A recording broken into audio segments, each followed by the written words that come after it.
80 voi kerta kaikkiaan ampua niin paljon laji. No ei pitäisi. Ei pitäisi, mutta kyllä kaikki on mahdollista. Ootko kerännyt itsellesi hankkimaan puupassiterapiaa? Ainoa paikka, missä on ollut kaurispukki, niin peurata ja ne helvettiin joka ilta. Okei. Ei tuu mitään. En tiedä miten muilla on onko ollut onnea, mutta ei ainakaan jahtipalstalla on ollut hiljasta. Aika kuivaa ollut. Hiljasta kyllä. Tai sitten me ollaan vain niin paskoja. Sekin voi olla niin. Ei vaan osata.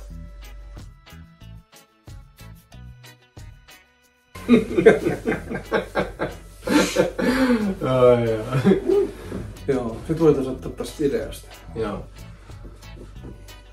Ja se on meillä asiakin tässä Juoksasta. Mika ja Arno ollaan meidän kisatoimikunnassa ja ajateltiin jutella tänään vähän siitä, että miten tämä meidän kisaidea kehittyi ja miksi ja miten ja mitä tehtiin ja minkä takia ja kaikkea mahdollista. Joo, kaikkihan lähti tavallaan, me on perustettu meidän seuraa tämmönen ratatoimikunta, kuka yrittää sitten aina edistää ja miettiä uusia ideoita niin kuin kilpailuun ja kilpailuformaattiin ja myös niin kuin radan erilaisiin aspekteihin. Että on, sitten se yksi isompi juttu, mikä siinä tuli mieleen, niin kuitenkin aika lailla samanlaisia kisoja ammuttu aika pitkään aikaa, 3D:tä varsinkin, niin alettiin miettiä, että millä tavalla siihen saisi jotain uutta twistiä ja olisiko meillä siihen mahdollisuuksia. Kyllä se lähti ihan siitä, että ollaan seurattu niin kuin aika monet aktiiviset ampujat ja metsästäjät, niin katselee YouTube-videoita ja mitä isossa maailmassa tapahtuu ja kyllä. Miten niitä järjestetään. Ja uusi on aina niin kuin tervetullutta. On uusi on aina uutta, että koskaan ei ole tarpeeksi jousia. Nyt tuli uusi jousi, pakko ostaa. Kyllä, sama homma. Näin. Että jousia ei ole koskaan liikaa. Ei. Olihan se vähän jännää mennä siitä juttelemaan vuosikokouksessa. Ja nyt tehdään tänä vuonna jotain aivan uutta ja ihmiset on huulipyöränä. Nyt ne on seurannut lopullisesti. Te otettiin ihan hyvin vastaan kuitenkin se. Ja aika pitkälti se kääntyi siihen, että no kisatoimikunta on olemassa, tehkää jotain. Kyllä, ja sitten kisatoimikunta miettiä ja koettiin niinku brainstormata uusia ideoita, mitä vois niinku tämmöisen kisaformaattiin niinku muuttaa näissä, mitä olemassa olevia on, niin sitten se alkoi pikkuhiljaa löytymään eri ideoista, kasattiin sitten tämmönen. Joo, sitten me tuotiin elefanttihuoneeseen ja kissa pöydälle ja kaikki mahdolliset, että mitäs rahaa? Laitetaanko rahaa peliin? Päätettiin, että katsotaan, että laitetaan rahaa peliin. Joo, ei nyt mitään isoja juttuja, mutta kuitenkin. Kyllä, ja toivotaan, että se tuo sitten sitä kiinnostusta myös siihen ja semmoista siihen tavallaan uutta siihen formaattiin, että se ei välttämättä ole enää se pelkkä niin kuin mitalli, mikä siitä tulee, vaan sitten ihan rahapalkinto, mikä sitten varmaan kiinnostaa myös näitä semmoisia aktiivisesti ampuvia harrastajia. Sellaista riskiä, että joku niin yllättäen rikastuisi ja lopettaisi päivätyönsä tämän meidän kisan takia, ei siitä kannata huolestua. Ei, mutta tämmönen erilainen porkkana. No se.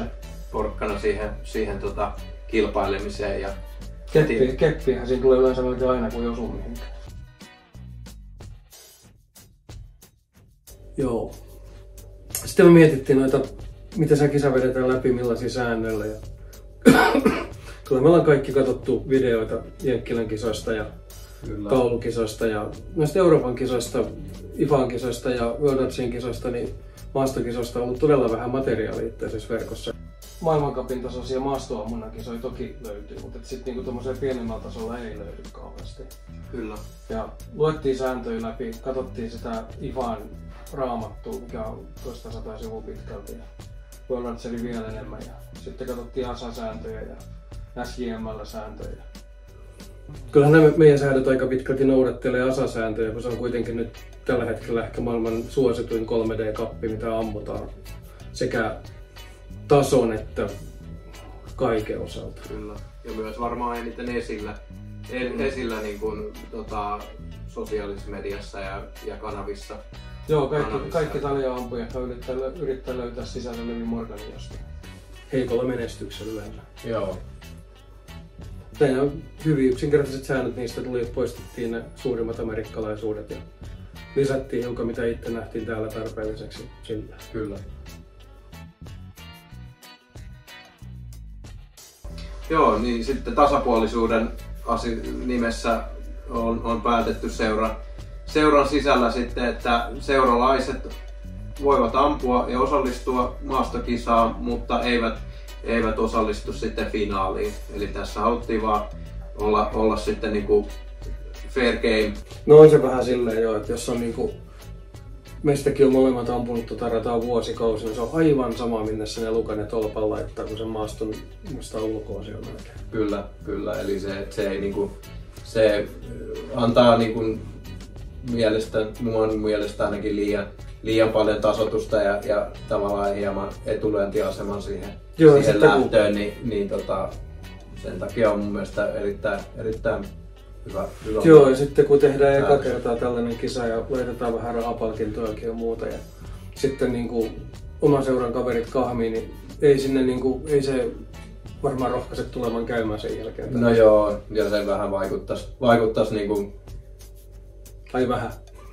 Niin, että siinä oman seuran kaverit kahmis podiumit ja vaikka toki eihän se välttämättä ole niin, mutta silti... En mä nyt sano, että muilla seuroilla sama juttu ja muilla radoilla, mutta on se.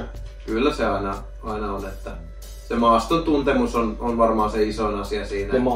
Ja maalien, että sä muistat jo noin niitä matkoja, mitä... No ei vaikka ei matkoja, joka tietää minkä kokoisia kaikki. Joo, kyllä.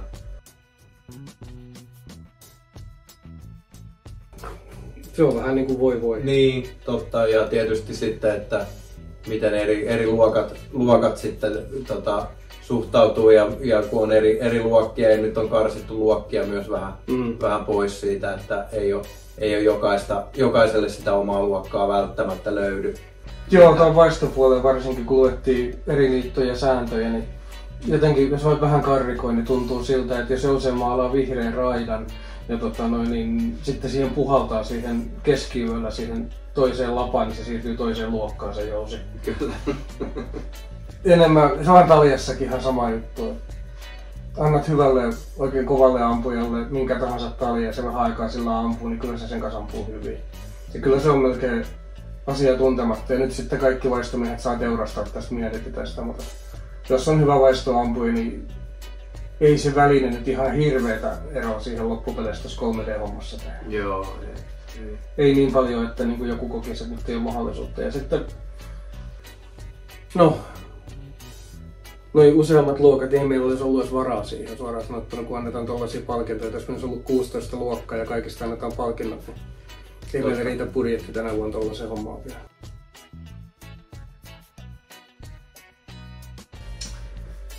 No, aina kysymys herää tietysti, että mitä sitten seuraavaksi. Mutta enemmän rahaa.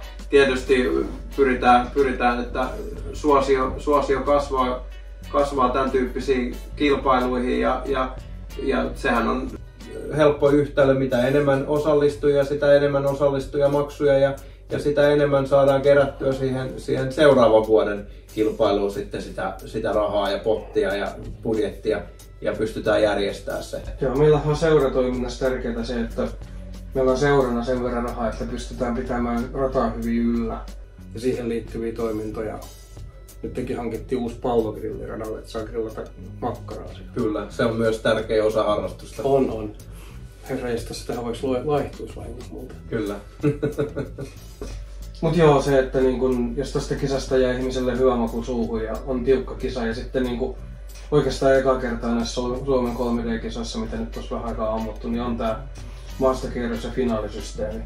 Niin kyllähän siitä voi tulla aika jännää. Sitten toivotaan, että on niin kuin aika hyvät, ettei olisi mitään hirveitä piste-eroja siinä finaalissa, sitten näin tulisi ihan oikein skava siitä finaalista. Kyllä. Ja tietysti se myös sitten tuo sitä mitä jousimetsästyksessä yleensäkin tarvitaan, sitä paineensietokykyä siinä niin kuin, sitten kun se tilanne tulee, niin se myös tämä finaali myös osaltaan niin kuin matkii sitä tilannetta siinä ja kehittää siihen paineensietokykyyn sitten kun se toivon mukaan se niinku paineensietokyky, ainakin se niinku häpeän välttäminen, että kaverit nauraa siellä taustalla kuolleesta. Kyllä. Mutta nekin kuuluu lajiin. Totta kai. Ja tulisi tarkoitus kuitenkin, että saataisiin se meidän finaalikin striimattua sitten. Katsotaan minkälainen spektaakkeli siitäkin tulee. Sitten niinku saa häpetä ihan niinku globaalilla skaalalla. Kyllä. Kaikille nähtävissä. Mutta varmasti on tulossa hyvä kisa ja ainakin itse odotan innolla sitä niin kuin uuden formaatin. Joo, se on jännä. Tämähän voi mennä naamalle ihan täysin. Voi olla, että on. Mutta tässä kohtaa kaikki, ketkä tämän katsoo, niin jos ei kerta kaikkiaan mitään tekosyitä olla tulematta kisoihin, niin 26.7. juoksen kisoihin ja täällä voi ampua sit jousikokeenkin, jos se on suorittamatta tai pitää uusiin, niin pääsee senkin sitten huikealla menestyksellä suorittaa siinä. Kaikki kisoihin ja juoksa toivottaa tervetulleeksi. Me ruvetaan varmaan tuossa takas paistaa makkaraa. Kyllä, tervetuloa munkin tuolla. Kiitos. Okay,